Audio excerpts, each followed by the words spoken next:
Alright, hey, welcome back to another Speedo deck profile. Hey, take a look at Spell of the Mask, Massive Spell, The Mask, starring Jim Carrey, or is this Son of the Mask? This is a deck I've been trying to figure out how to play, make work with in Speedo for a while. It's okay, right? It does what it needs to do within this theme gimmick. So we are playing the skill card Spell of Mask.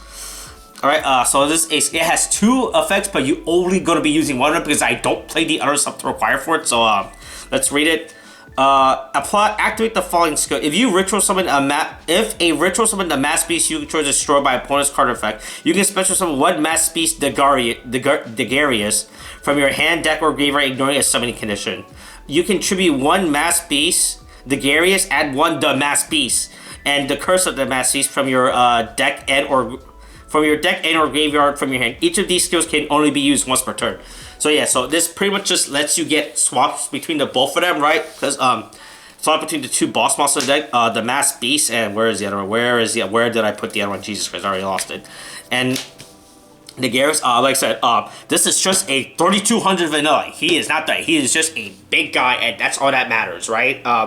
And then this guy is you're never gonna summon through his own summoning because you don't play the cards required for the summoning, but you only care about the last part of his text that when it goes to the grave, if this card is sent from the field to the graveyard, target one face-up monster your opponent controls, equip one the massive remnants from your deck to it. So that's all you care about, right? So you're gonna get one of these, and you're trying to keep both of these both of these protected and beat down with one of these two, right? Wherever we want. So to deal with that, we are playing a bunch of cards to help us. For our limit 3, we are playing triple breaker. You just don't like back row decks, right? You back row decks are very scary. You just want to summon breaker and deal with it, right?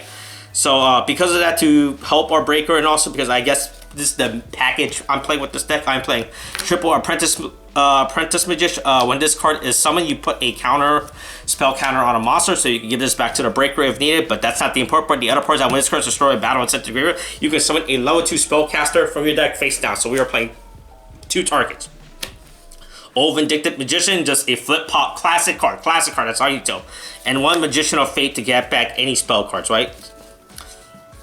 And then, so the Masterpiece is a level 8 monster, and that's a lot of requirements. So because of that, we were playing this guy, Ritual Raven. Ritual Raven is you to ritual summon a dark monster, right?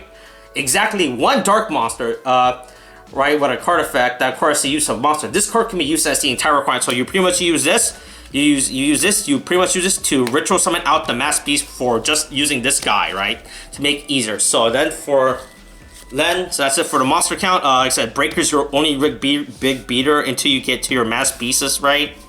We were playing one Massive Remnant. This card actually has an effect on field. Is that when this card is activated, shuffle this card into the deck. So this is how you unbreak yourself. If you draw this card, I'm just gonna put this back in my deck. All right, I don't want to see this again. And then when equipped to a monster, you take care of it. You take control of it. We played only 2 Curse of the Mass Beast. I think this ratio is fine because you can get these guys back, right? So I don't find the need to play multiples because of that. Right, and then we play double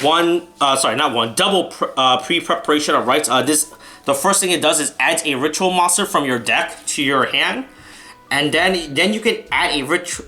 First it adds a ritual spell from your deck, then you add a ritual monster from your deck or graveyard to your hand, whose name is it. So this allows you to get back the Mass Beast again. So that's how you get. That's why I try to limit the amount of these guys to play as possible, just so I can fill space with like actual good cards to play with, right?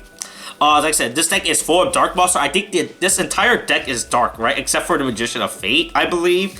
Because of that, we were playing double Allure of Darkness just to draw 2. Please, I just need to draw 2 cards. Let me draw 2 cards. I really need to draw 2 cards, right? So yeah, so 2 of that, and then we play 1 Offering to Doom as our limit 1. The limit 1 in this deck does not matter. You can play Zoma, Nightmare Wheel, whatever you want. I just like Offering to Doom. Offering to Doom is just a good card. So yeah, if you want to play another monster name, right, I guess you can play Zoma, but until then, I'm just playing Offering to Doom. And then, like always, the extract is irrelevant. It's a bunch of Awakening the Dragon targets when we don't play Awakening the Dragon, right? Ojama King, Viacon, Meteor Black Dragon, Dragoon, Viacon, Cyberhead. Like I said, none of this stuff really matters. It's just there, you know, right? It's just in your hat, make your opponent think you have a side deck. You know, that's when you side deck into your Awakening the Dragons games 2 and 3, right? But yeah, that's the deck. this deck is cool because it allows you to trade off your big monsters for another big monster, and then you can able to steal monsters. So I think that's really cool because of this deck. But yeah, that's the deck, right? It's fun. All right, thanks for watching. Like always, if there's any other deck you guys want to see, comment down below. I'll try to get to it eventually. I got a bunch of these lined up. All right, thanks for watching. Okay, thanks, bye.